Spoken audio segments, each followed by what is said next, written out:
Welcome to Kenton's videos. Enjoy the video. You need basic prerequisites: sufficient battery and access to settings. First, unlock your Vivo and open settings, then go straight to About Phone. This location holds the build info you must trigger. Once there, find software information or build number and tap it 7 times in a row. Tap confidently, not fast spam. You'll see a small countdown or message saying your X steps from being a developer. This is the system confirming why you're granting yourself extra tools.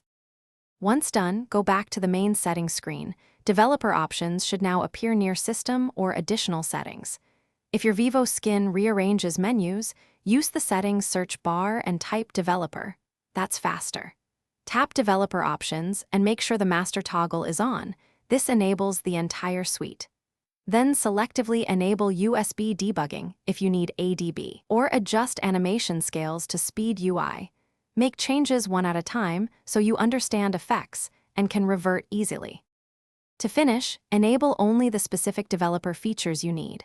For example, toggle USB debugging for PC connections and leave it off otherwise for safety. Make sure to test the behavior. Connect to your computer or restart apps that depend on the change.